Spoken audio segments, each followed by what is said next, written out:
전체적으로 쓰인 단어는 3만 5천여 개, 글자 수로는 17만여 개에 이르는 방대한 양으로 이루어진 의문의 괴문서, 보이니치 문서에 대하여 소개하도록 하겠다. 보이니치 문서는 중세에 작성되어 근대에 발견된 저자 미상의 문서이다. 형식은 코덱스이고 재질은 독피지이며 한 첩당 16쪽으로 총 17첩, 272쪽으로 구성되어 있던 것으로 추정되나 일부가 분실되어 현재는 240여 쪽만이 남아있다고 한다. 이 책의 소유자 중 한 사람이었던 폴란드계 영국인 서적상인 윌프리드 M. 보이니치의 이름을 따온 것으로 작가나 필사가의 인적은 불분명하다. 이 문서에는 다양한 사파와 함께 지금까지 어느 학계에도 보고되지 않은 문자와 언어로 약학을 포함하여 식물학약, 초학, 천문학, 광천요법 등으로 추정되는 내용들이 기록되어 있어 주목받았으며 오늘날에도 문서의 내용을 해독하기 위한 노력이 계속되고 있다. 2009년 애리조나 대학교에서 독피지의 일부를 방사성, 탄소 연대 측정법으로 조사한 결과 종여 만들어진 시기는 1404년에서 1438년 사이로 추정되었다. 또한 송아지 가죽의 단백질 층산 구조를 정밀 분석한 결과 세 종이에 쓰여진 것으로 밝혀졌다. 당대에는 양피지나 독피지가 비싸고 귀했으므로 얇은 칼로 글자를 긁어내거나 씻어서 없앤 뒤 이를 재활용하는 일이 흔했으나 보이니치 문서는 재활용되지 않은 종이로 제본되었다. 문서에 대한 기록을 찾아 거슬러 올라가면 추정할 수 있는 이 책의 첫 번째 주인은 신성로마 제국의 황제 루돌프 2세의 전담이었던 야코부스 시나피우스이다. 보이니치 문서가 저술된 것으로 추정되는 15세기 중반보다 100년 이상 후대의 인물이지만 이보다 이른 시기의 소유자는 확인되지 않는다. 야코부스가 소유자였다는 사실은 문서 첫머리에 그의 서명이 쓰여 있다는 사실에서 확인되었다. 이후 이 문서는 알 수 없는 경로로 프라하의 후기 연금술사였던 게오르그 바레의 손에 들어갔다. 이 사실은 그가 예수의 수사 아타나시우스 키르어에게 보낸 1639년 서신에서 확인된다. 당시 키르어는 고전 이집트어에 쓰인 이집트 상형 문자를 해독했다고 주장하였는데 사전까지 발간하여 유명해졌기 때문이었다.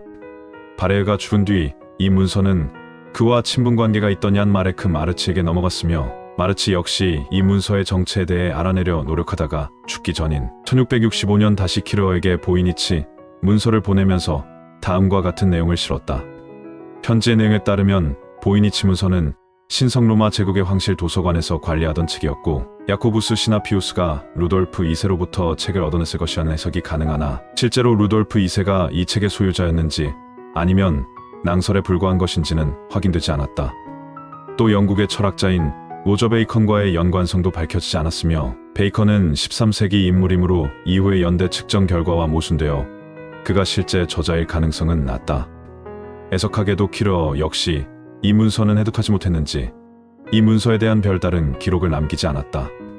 마르치가 키르어에게 보낸 편지는 보이니치 문서 안에 동봉되어 어딘가로 이동되었는데 중간 경로는 오리무중이다. 다시 발견된 것은 약 250년 뒤인 1903년 이탈리아 로마 근교 프라스카티에 위치한 별장 빌라 몬드라고네였다. 이 건물은 예수회가 매입하여 소유하고 있었으며 문서는 예수의 사제이자 로마 기숙학교의 교장이었던 피에르 장 베크의 장서와 함께 발견되었다. 베크의 장서는 19세기 중반 비토리오 에마누엘레 2세가 이탈리아를 통일할 때 교황령을 병합하면서 교회의 재산을 몰수하기 시작하자 그의 개인 서재로 옮겨간 것으로 그 이전에는 로마 기숙학교의 도서관에 보관되어 있었던 것으로 추정된다. 1903년 이전 문서의 행방은 전부 추정할 수밖에 없지만 모종의 이유로 키르어나 다른 중간 소유자가 이 책을 로마 기숙학교에 기증하거나 판매한 것이라고 볼 수 있다. 서적상인 보이니치는 1912년 7월 12일 예수회가 재정 문제로 빌라몬드라고네의 장서를 처분하는 과정에서 다른 서적들과 함께 이 책과 동봉된 키르어의 편지를 사들이게 되었다.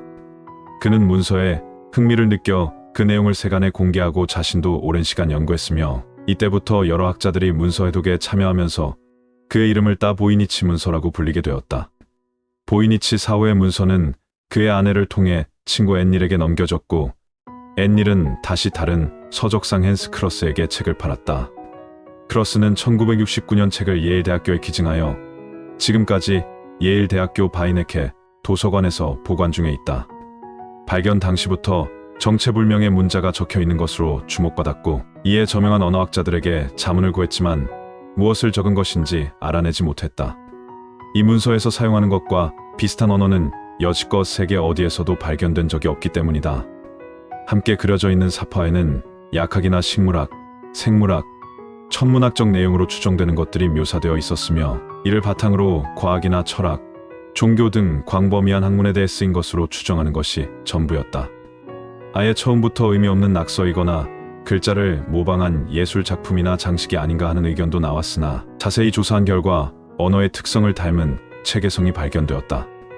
요컨대 이 문서에 쓰인 글은 아무렇게나 무작위로 쓴 낙서 같은 것이 아니라 일정한 규칙이나 문법을 갖고 있는 언어이자 문자 체계라는 것이다.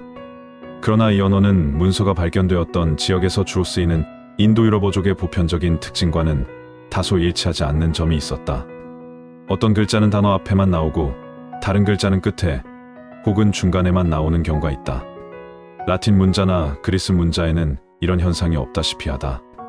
이러한 양태는 오히려 히브리어 문자 같은 아프리카 아시아어족 언어에만 적용되는 것이다. 그러나 셈족 문자로 보기도 힘든 것이 세모의 그 시대 대부분은 좌측에서 읽어 내려가는 좌서 문자인 반면 보이니치 문서는 우서 문자인 것으로 보인다. 그리고 무엇보다 같은 단어가 한 문장에 여러 번 나오는가 하면 한 글자만 다른 여러 단어가 비정상적으로 반복되어 나오기도 한다. 특정 글자는 조합이 4번 연속 등장하는데 상식적으로 한 문장 안에서 같은 단어가 4번 연속 등장하는 자연어는 거의 없다. 때문에 언어라도 평문이 아닌 암호문일 가능성이 있다. 다대다 대응으로 만들어진 것이라면 이러한 형태가 충분히 가능하며 다대다 대응으로 만들어진 암호는 차분기관이나 튜링 기계로도 풀 수 없다. 형광현미경을 이용한 잉크시료 분석 결과 글씨는 9세기에서 19세기 사이에 유럽에서 광범위하게 사용되었던 걸레싱크로스에도 쓰며 필기구는 깃털펜으로 추정되었다. 이 밖에 사파를 그리는데 사용된 청색 물감에서는 남동석과 밀양의 산화구리 성분이, 붉은색 물감에서는 적철석과 황화철이, 녹색 물감에서는 염화구리 성분이 검출되었다. 이들 역시 전형적인 물감 안류이다. 또 속지가 송아지 가죽으로 만든 독피지인 것에 비해 표지는 염소 가죽으로 재단되어 있는데 가죽의 상태를 비교해 볼 때 저술된 당시가 아니라 후대의 표지가 만들어진 것으로 밝혀졌다. 가장 유력한 설은 중간에 잠시 이 문서를 소장했던 로마 기숙학교에서 책을 관리하면서 표지를 붙였을 것이라는 것이다. 뒷장에 아주 약간의 로마자 문장이 나오기도 한데 기이하게도 어떤 언어로도 의미를 알 수 없는 말이다. 인터넷 등지에서 흔히 찾아볼 수 있는 아마추어 연구가들 사이에서는 자기 나름대로 중세의 알파벳 캘리그래피와 비교하여 의미를 알아내었다고 주장하는 경우가 있으나 전문가들 사이에서는 통일된 견해가 없다. 이 밖에 119장에는 고대고지 독일어로 읽을 수 있는 2개의 단어가 있으며 또 천문학을 다루는 부분에는 3월부터 12월까지를 라틴 문자로 적어 놓은 부분도 있다. 그 철자법은 중세의 프랑스나 북서부 이탈리아, 이베리아 반도의 철자법을 연상시키지만 원래 적혀있던 것인지 후일에 적힌 것인지는 불분명하다. 이를 두고 외국의 복잡한 문자를 이해하지 못한 유럽인이 스스로 문자를 고안해내 그 언어를 표기한 문서라는 설도 있다. 한 학자는 보이니치 문서를 만주어와 연관지어 해보려고 했지만 유의미한 결과를 얻지 못했다. 식물들이 진짜로 현실에 존재하는 식물이 맞는지에 대해서도 논쟁점이 있다. 대부분의 내용은 추측으로밖에 해석할 수 없지만 일부 사파는 실제 식물과 매우 닮아 있었는데 대표적인 것이 삼색 제비꽃의 그림이다. 이에 다른 식물들도 분명 무언가의 표본을 관찰하고 그린 것이 아닌가 추정되고 있다. 이 시기에는 여러 가지 실존 여부가 긍정적으로 받아들여지던 시절이라 당대의 지식 수준으로는 아직 알려지지 않은 식물종을 그려넣은 것일 수도 있다.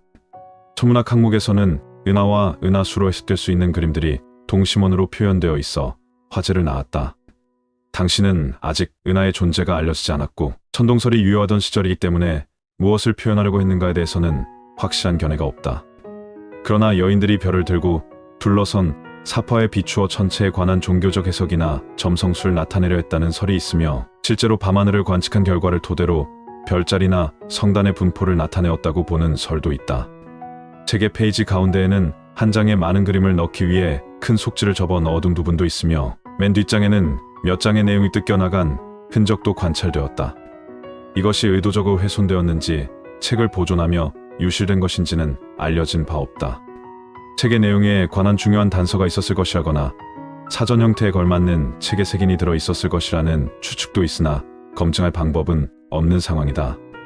아직까지도 세계 유수의 암호학자들이 연구해도 해석하지 못한 600년 전에 만들어진 것으로 추정되는 보이니치 문서는 오랜 기간 동안 암호학자들이 번역에 매진했지만 제대로 해석해내지 못해 암호학 역사의 성배라고도 불리우나, 한편으로는 워낙 해석이 어려워 누군가가 심심해서 만들어 놓은 의미 없는 문서의 조합으로 보기도 한다.